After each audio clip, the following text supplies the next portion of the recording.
Thank you for joining us here at Total Sports with Ali and Sam on the first part of our YouTube series in how to become a football scout, giving you an insider knowledge from a professional scout.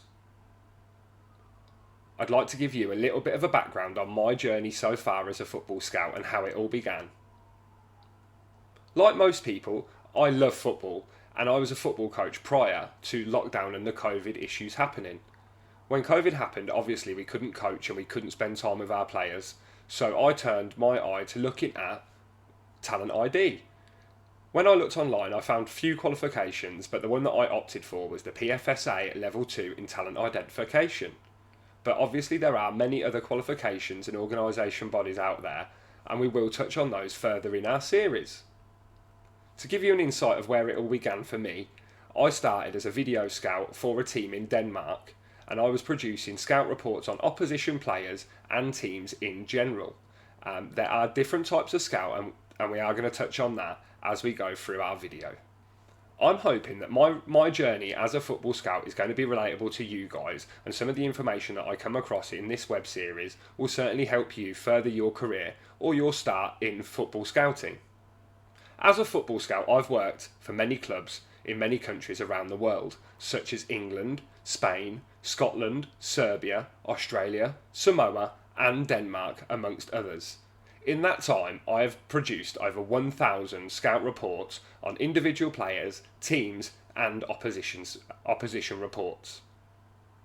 In this web series, we are going to talk you through the different types of football scout, how they may apply in your area, and how you would like to pursue those different areas of football scouting.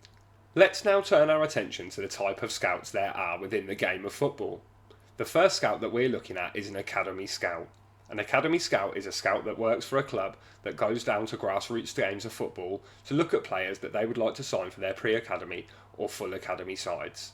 This can start from players being under 6 to under 7 all the way up to under 23s.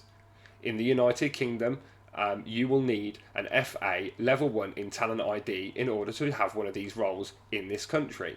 That particular qualification is free of charge on the FA website, and that's something that is a bare minimum that is required by all English clubs. In regards to academy scouting in other countries have equivalents to this, but for me personally, I would use the PFSA Level 2 in Talent ID.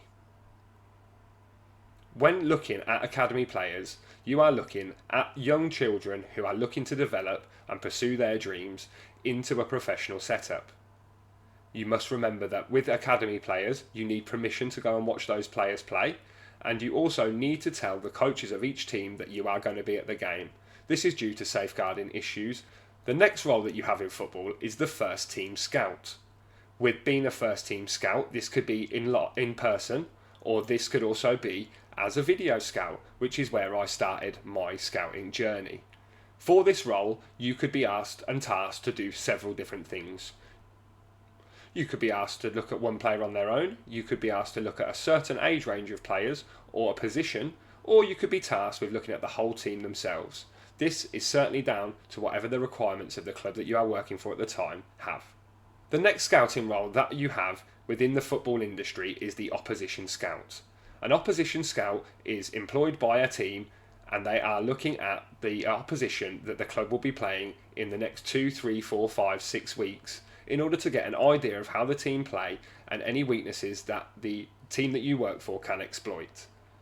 These reports are generally a lot more detailed in regards to things like throw-ins, technical issues, set pieces, and different styles of play. These are the main roles that you would get as a football scout. There are other roles, but these are the main 3 roles. Each avenue within these roles is a slightly bit different to the other, but in essence, all the information is basically the same, but with some extra caveats that your club may ask for.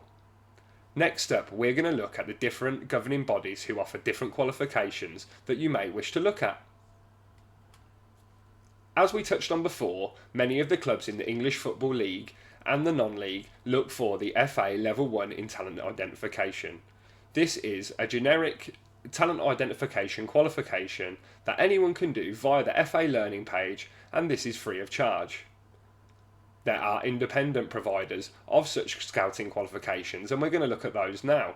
The first independent scout qualification company that we're going to look at is the PFSA. This is the company that I did my level 2 qualification with. The PFSA have a whole host of different qualifications, starting from level 1s all the way up to level 3s, in a whole host of scout related opportunities. This is just one of those companies. Another one of the companies that we've looked at before, or I've personally looked at before, is IPSO.